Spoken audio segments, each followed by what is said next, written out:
recibirnos aquí en tu despacho esta tarde para hablar de un montón de cosas que se vienen ya. En principio hablemos de la última sesión de la legislatura, donde se trataron temas importantísimos. Uno de los temas tiene que ver con el agente financiero, algo bastante discutido antes de llegar a un acuerdo, ¿verdad? Sí, una ley importante porque, bueno, es la ley que aprueba el marco para llamar a licitación al futuro agente financiero de la provincia y que contó con un respaldo muy importante de parte de la legislatura. 33 legisladores aprobaron la ley, 13 legisladores votaron en contra, independientemente de que incluso dentro de ese grupo de 13 legisladores hubieron reconocimientos de que este contrato que se piensa llevar adelante, en términos comparativos con la relación contractual que la provincia tiene desde que desapareció su viejo banco de Río Negro y tuvo que contratar a un agente financiero, en términos comparativos no hay duda que este es un contrato que aspira a superar todas esas falencias que tuvo la relación anterior, partiendo de la base de que ya no será la provincia la que tiene que pagarle al banco por el servicio que le va a prestar como agente financiero, sino que será el banco el que tendrá que pagar a la provincia un canon por administrar precisamente los recursos que hacen a su presupuesto. Ya eso le hace una propuesta muchísimo mejor para la provincia. Por supuesto. Y establece como base un canon de 18 millones de pesos. Digo como base porque justamente es un pliego de licitaciones que se aprobó y como en toda licitación, el pliego de bases y condiciones establece las bases. Una de las bases es que tendrá que pagar como mínimo 18 millones de pesos por año. Además, establece otras cuestiones que son importantes. Por ejemplo, hay muchos cajeros automáticos que hoy funcionan en localidades pequeñas de la provincia, caso Guardia Mitre, el Puerto San Antonio Oeste, Ramos Mexía, Playas Doradas, donde esos cajeros están allí producto de un fallo de la justicia que oportunamente determinó la obligatoriedad de abrir cajeros automáticos en aquellas localidades donde el agente financiero actual no estaba obligado a hacerlo. Un fallo que propició el doctor Sodero Ñivas cuando era juez del Superior Tribunal de Justicia, que llevó adelante a partir de una presentación que hizo la actual senadora Magdalena Odarda. Pero en ese fallo, el Superior Tribunal de Justicia hizo recaer sobre la provincia el costo del mantenimiento de esos cajeros, no sobre el banco. Es un costo importante que hoy tiene la provincia, de 3 millones de pesos aproximadamente, que a partir de esta nueva licitación va a desaparecer porque será el agente financiero el que tendrá que correr con estos costos de mantenimiento de cajero y a su vez abrir nuevos cajeros automáticos. ¿Quedó eso de las ciudades mayores a 5.000, con más de 5.000 habitantes? No, en el caso de los cajeros automáticos, en las ciudades de más de 2.000 habitantes. Es decir, toda localidad, digamos, todo pueblo que tenga más de 2.000 habitantes, tiene que tener un cajero que sostenga en su funcionamiento íntegramente el agente financiero. Estamos hablando de muchas localidades que hoy no tienen cajero y por otra parte, bueno, libera a la provincia de pagar esto que está pagando hoy, que es el mantenimiento de los cajeros en aquellas ciudades donde el banco no estaba obligado a tenerlas, o en localidades donde el banco, como las que te mencioné hace un minuto. También está obligado a partir de esta nueva propuesta, quien resulte ganador de la licitación, a abrir sucursales en ciudades que tengan más de 5.000 habitantes. Esto va a significar la apertura de no menos de 20 sucursales más. Un montón. Así que va a permitir que el servicio bancario llegue, por ejemplo, a ciudades que hoy no lo tienen, como por ejemplo Luis Beltrán, Fernández Oro, Balcheta, Los Menucos, en fin, una cantidad de localidades y ciudades de la provincia repartidas en todo el ámbito de la geografía provincial, que hoy no cuentan con una sucursal bancaria. Eso era un reclamo también de algunos legisladores del Frente para la Victoria. Me acuerdo que Ariel Rivero en un momento reclamó para Campo Grande, Iud para Balcheta. Sí, bueno, en el caso del legislador Rivero hay que reconocer, digamos, la actitud que tuvo de votar completamente este llamado a licitación.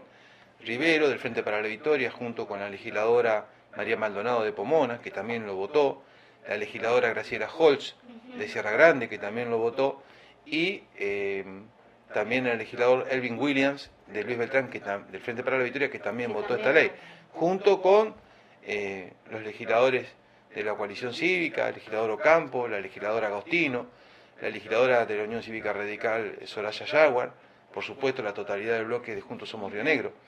Solamente 13 legisladores del Frente para la Victoria no lo hicieron. Ahora, hay otro punto que es interesante y es interesante para la gente de Viedma que por ahí está viendo el programa, nos está escuchando en la radio. Para el empleado público también hay un beneficio, porque ahora lo que estaba pasando era que le corrían intereses, ya no va a pasar.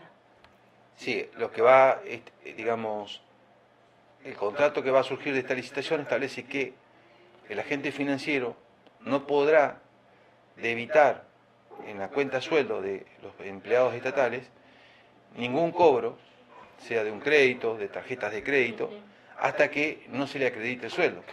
Hoy puede suceder, digamos, que se le deduzca automáticamente un débito al agente estatal que está bancarizado con el agente financiero que hoy tiene la provincia, y como no tiene dinero en su cuenta sueldo porque todavía la provincia no le pagó el sueldo, le comienza a correr intereses porque digamos, le efectúan el cobro igual.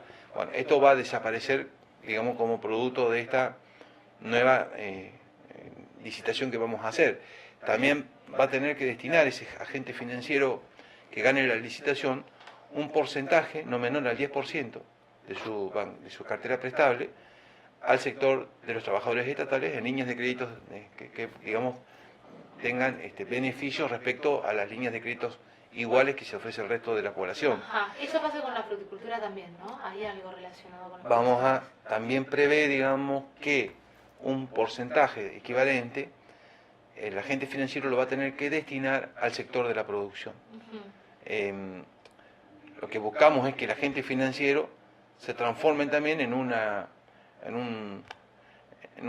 herramienta, en un instrumento, ¿no? que sirva para los propósitos que tiene la provincia en materia de desarrollo productivo. Entonces, se le va a exigir que no menos de un 10% de lo que disponga para prestar se direccione hacia el sector de la producción y del trabajo con líneas de crédito más flexibles justamente que acompañen el desarrollo productivo de la provincia. Pedro, hace poquito, bueno, también se aprobó el tema de la emisión de letras otra vez, y al ciudadano común que por ahí ve los números y ve la cantidad de ceros, le asusta la situación y cree o siente que con este endeudamiento o con esta rueda financiera la provincia está endeudada realmente y es peligroso. ¿Cómo está la provincia de Plata y qué significa este endeudamiento? Porque en porcentaje es muy bajo. Sí, la provincia lo que tuvo este año fue una caída de sus ingresos, como muchas provincias argentinas, o como todas, en realidad todas, producto de varias cuestiones. En primer lugar, dejamos de percibir importantes recursos que provenían del sector de retenciones. Se eliminó las retenciones a la minería, por ejemplo, se disminuyó las retenciones a la soja, se eliminaron algunos granos. Eso, por supuesto, impactó sobre un recurso que la provincia tenía, denominado comúnmente como fondo sojero, que se aplicaba íntegramente para obra pública. Así que eso que no pudimos contar para la obra pública que teníamos en marcha o que teníamos comprometida, tuvimos que, de alguna forma, cubrirla con recursos que presupuestariamente estaban pensados para otro fin. Paralelamente, tuvimos una caída muy importante de los ingresos coparticipables que provienen de la recaudación del impuesto del IVA. Cayó el consumo en la Argentina y eso repercute obviamente en esa recaudación del IVA. También se aumentó la base imponible del impuesto a las ganancias. Eso hizo que también se redujera lo que se percibe en esa materia. En conclusión... Hace que muchos de nosotros ya no paguemos ganancias. Digo, esto es una medida que nos beneficia a muchos ciudadanos. Exactamente, ¿no? Claro. Digamos, beneficio para los ciudadanos, claro, pero en una cuestión, digamos, donde en la ecuación de los ingresos de la provincia, todas estas medidas, digamos, hicieron que los recursos que la provincia tiene en materia de coparticipación sean menores que los gastos comprometidos. Además, una cuestión que es importante para Río Negro, que fue haber renegociado la percepción de ese 15% que se le quitó a las provincias en el año 2006 aproximadamente, que se restituyó a fines del mandato de la presidenta Cristina Fernández de Kirchner, pero que luego queda sin efecto y que es motivo de una negociación entre las provincias y el gobierno nacional. Recién esto se produjo en el mes de junio, donde la provincia comienza a percibir 3 puntos de esos 15 puntos que la nación le tiene que restituir a la provincia en un proceso gradual.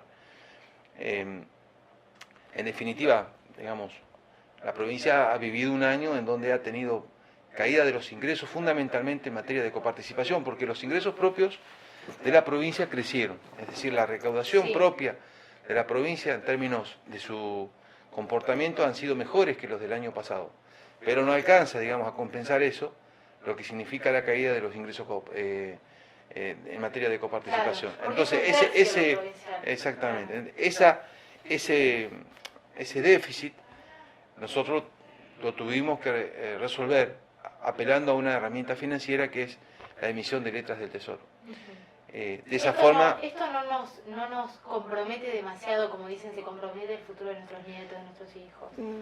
En términos, digamos, de cuál es la composición hoy del gasto de la provincia, mejor dicho, de los recursos que tiene la provincia, no es una cuestión relevante, porque además está justificado, es decir, nosotros no tuvimos más remedio que apelar a esta herramienta, que la emisión de letras, porque de lo contrario no podíamos pagar los aumentos de sueldos comprometidos con los distintos sectores del ámbito estatal. 50.000 empleados estatales tiene la provincia, y había que cumplir con los distintos compromisos que se habían contraído en las distintas paritarias, y con el pago de aguinaldo y sueldos. Es decir, si nosotros hubiéramos dicho, bueno, no vamos a emitir letras del Tesoro, teníamos que haber ido a una situación seguramente en donde no hubiéramos podido pagar aumentos salariales comprometidos, o los aguinaldos, o los sueldos. Entonces, nos parece que la decisión que hemos tomado es la decisión, digamos, acorde a una cuestión que de otra forma hubiera significado un perjuicio muy fuerte hacia los trabajadores, hacia el conjunto de la economía provincial, porque no hay duda que en Río Negro el sector público es un sector muy importante para el resto de la economía provincial. El sector del comercio, de los servicios, tienen una vinculación muy fuerte con el empleo estatal, no solamente aquí en la capital provincial, donde es más evidente esto, sino que en todo el resto de la provincia, porque el empleo público en todo Río Negro es un factor fundamental para movilizar todos los sectores de la economía, del comercio y de la industria, como te mencionaba recién. Entonces, digamos que entre en crisis el Estado, obviamente después repercute sobre el resto de las actividades económicas, y de esta forma nosotros hemos podido resolver una cuestión que entendemos es una coyuntura. Aspiramos y creemos que la economía va a encontrar un curso de crecimiento el próximo año, así lo están indicando algunos factores de la economía que comienzan a moverse, que va a permitir una recuperación de la economía, y bueno, si eso sucede como todos queremos, vamos a recomponer también los recursos, y por lo tanto, esto que fue una cuestión que evidentemente a nosotros no nos hubiera gustado vivir, pero tuvimos que enfrentar, será una cuestión de coyuntura si el año que viene finalmente logramos reencauzar el funcionamiento de la economía a nivel nacional como todos queremos. Así que desde ese punto de vista nos parece que lo que hicimos es lo que debíamos hacer, de lo contrario hubiéramos ido a una situación que nadie seguramente hubiera querido, que es haber dejado de pagar los aguinaldos o los aumentos salariales o directamente los sueldos. Sin embargo, hay varios gremios que están en plena lucha, digo, no sé qué pasó con la paritaria docente hoy, pero hay una situación compleja. Me parece que sería bueno, que estamos ya, falta muy poco para que termine el año. Cuando terminemos el año vamos a tener exactamente cuál fue la inflación que tuvimos en este año, y podremos comparar eso con los aumentos salariales que se dieron a los distintos sectores del Estado provincial.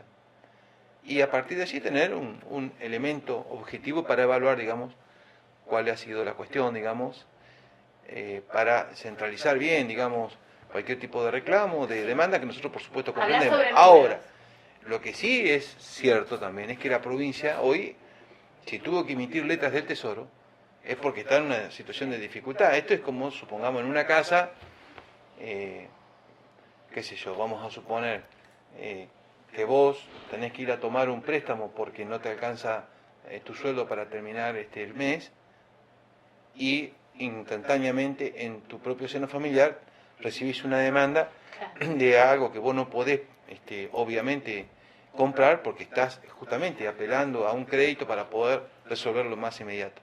Bueno, esto más o menos como ejemplo sirve para representar lo que le sucede a la provincia. Hoy nosotros, si tuvimos que emitir letras del Tesoro, es porque lamentablemente no tenemos recursos para poder funcionar como hubiéramos querido sin tomar una deuda. Si tomamos una deuda, por algo es. Entonces, creo que todos tenemos que ser comprensivos de esta situación, y creo que así sucederá finalmente, porque además las pautas salariales, los incrementos salariales que se experimentaron en los distintos sectores del Estado provincial, cuando lo comparemos con el índice final que tendrá la inflación al cabo de este año, habrá en muchos casos que ver que hay, exactamente, y si hay alguna situación donde esa equiparación no es exacta, seguramente será motivo para que se pueda discutir o hablar. Pero, como digo, ¿no es cierto?, acá tenemos que observar que la provincia no tiene dinero acobachado en algún lugar que no quiere destinarlo a un aumento de sueldos, sino que la provincia no tiene hoy dinero constante y sonante como para poder cubrir su inmediata necesidad, que es cumplir con los gastos corrientes, esto es, sobre todo, el pago de los sueldos y del aguinaldo, que lo vamos a poder pagar felizmente. La gente va a cobrar el aguinaldo antes de las fiestas, y en una provincia donde esto no era usual, ¿no? Y si pudimos además emitir las letras del Tesoro, es porque la provincia está en buenas condiciones económicas y financieras. Río Negro, por supuesto que tiene que mejorar mucho más. Hay que recorrer mucho camino todavía, tenemos por delante para estar mejor. Pero la provincia en estos últimos 4 años ha ido remontando un camino que para nada es un atributo que nosotros nos queremos asignar como un logro nuestro, sino que es del conjunto de la comunidad de la provincia. Y creo que en la medida que todos los rionegrinos vayamos confraternizando, digamos, esfuerzos comunes, compatibilizando criterios, respetándonos entre nosotros, vamos a, digamos, lograr superar los obstáculos que hoy tenemos, las dificultades que tenemos, y que no somos los... Y otra cosa que me parece importante decir, Río Negro es una provincia que en materia de empleo público ha tenido, digamos, en términos comparativos, importantes logros. Por ejemplo, Río Negro ha sido la provincia que tuvo el aumento interanual más importante en materia de sueldo docente de la República Argentina. Sí, quedó cuarto, ¿no? A nivel nacional. En cuanto a los sueldos que paga Río Negro, está entre los primeros 4 sueldos, 3 o 4 primeros sueldos que se pagan en el país. Pero el aumento interanual que hubo del año pasado a ahora es el más alto del país, supera a todos los otros distritos, ¿no? Entonces, bueno, esto indica, digamos, una voluntad que ha tenido el gobierno provincial, junto con otras decisiones que se han tomado antes, pero que están en la misma línea. Por ejemplo, nosotros hace ya 2 años y medio restituimos el derecho a los trabajadores estatales, a casi 20.000 trabajadores estatales, a cobrar el 40% de la zona desfavorable que no cobraban. Hemos restituido el pago de la antigüedad, que desde el punto de vista del impacto que tiene sobre la masa salarial es digamos, un impacto importante, sí, claro. Pero lo hemos podido hacer. Le dimos estabilidad en el empleo a más de 5.000 trabajadores estatales en este último año. Hemos venido trabajando para eliminar la precarización laboral en el sector público. Nos resta mucho para hacer, por supuesto, todavía, pero lo estamos haciendo, y estamos también tratando siempre, ¿no?, de ir mejorando la calidad y las condiciones de vida del trabajador estatal. Estabas hablando de la parte presupuestaria o del dinero que cuenta la provincia, y hay temas muy complejos. Estamos viviendo en un momento donde escuchamos que chicos del Pagano se lastiman y lastiman a operadores. Estamos viendo que la justicia está pidiendo que se contengan más a los chicos en conflicto con la ley. Tenemos un grave problema que tiene que ver con los chicos, ¿no? Sí, tenemos muchos problemas que tienen que ver con una situación que hoy vive la Argentina en general, donde Río Negro no es una isla para nada, y donde, bueno, problemas de orden evidentemente social están atravesando, digamos, el desenvolvimiento de la comunidad en general. Es una deuda vieja con la sociedad. Son problemas claro. que tenemos y que tenemos que resolver, que no son fáciles de resolver, no alcanza la mera voluntad, sino que hay muchas cosas que corregir, ¿no? y que ir construyendo. Primero me parece que hay que tomar conciencia de que Argentina es una sociedad que muchas veces ha tenido en torno a sí misma una idea de que es una sociedad pacífica, y somos una sociedad que tiene comportamientos violentos en muchos aspectos, ¿no? Felizmente se va tomando conciencia. Todo el movimiento que hoy existe de lucha contra la violencia de género es un dato importante, porque es poner en evidencia algo que la Argentina viene viviendo seguramente desde hace muchos años, ¿no? Sí. No es un fenómeno de hoy, Sí. pero que hoy se cuenta, hoy se vemos. cuenta, hoy se Sí. ve.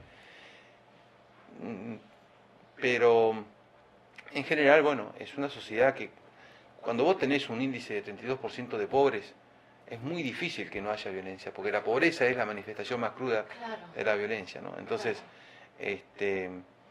y eso, bueno, genera violencia de todo tipo, violencia verbal, juicios a veces muy desacertados sobre la realidad, búsqueda de chivos expiatorios, y generalmente en esto siempre cae una volteada a los más débiles, ¿no? Y la Esto que sociedad... decíamos del ladrón de gallinas, ¿no? Sí, por eso es sí. habitualmente la búsqueda de chivos expiatorios es eso, ¿no? Buscar en los más débiles, en los más vulnerables, en los más desprotegidos, la causa de problemas que evidentemente no son problemas causados por los más débiles, ¿no? Entonces, pero bueno, esto en la Argentina ha pasado muchas veces. Pasa en el mundo, digamos, cuando uno observa lo que está pasando, y bueno, mañana veremos quién gana la elección en Estados Unidos. Uno observa cuál es el discurso de Donald Trump, dónde está anclado, ¿no? Está anclado fundamentalmente en poner el foco de su discurso sobre los sectores más vulnerables de los Estados Unidos y hacerlos responsables de situaciones que tienen que ver con situaciones explicables desde cualquier otro lugar, menos como producto de la culpa que puedan tener los latinos o las minorías en Estados Unidos. Sin embargo, bueno, esto ha sido así muchas veces en la historia, a tal punto que explica el ascenso de los nazis al poder en Alemania, ¿no? Siempre es bueno recordarlo, ¿no? Porque un loco como Hitler llegó al poder. Llegó al poder porque logró convencer a mucha gente, a la mayoría, de que los responsables de una crisis que vivía Alemania en ese entonces eran los judíos, una minoría. Una vez que convenció al pueblo de que esa minoría era la responsable de sus problemas, pudo llevar adelante un programa evidentemente criminal. Por eso que hay que estar siempre muy atento a todo discurso discriminatorio que busca, digamos, hacer recaer sobre los más débiles la causa o el origen de los problemas que podemos tener como comunidad. Hablaste de Donald Trump, hablaste de todo su discurso que tiene que ver con el racismo, con los inmigrantes, y la verdad es que te tengo que preguntar, ¿qué opinás sobre los dichos del senador nacional Miguel Pichetto? No los comparto en absoluto, por supuesto, no comparto su punto de vista. Muy fuerte, ¿no? ¿Escuchar eso?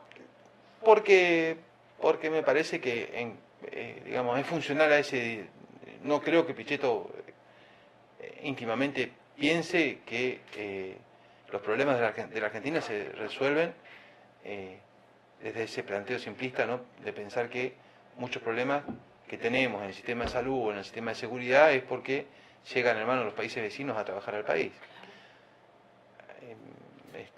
Ojalá que, me parece a mí que no es un análisis correcto de la situación, me parece, ¿no?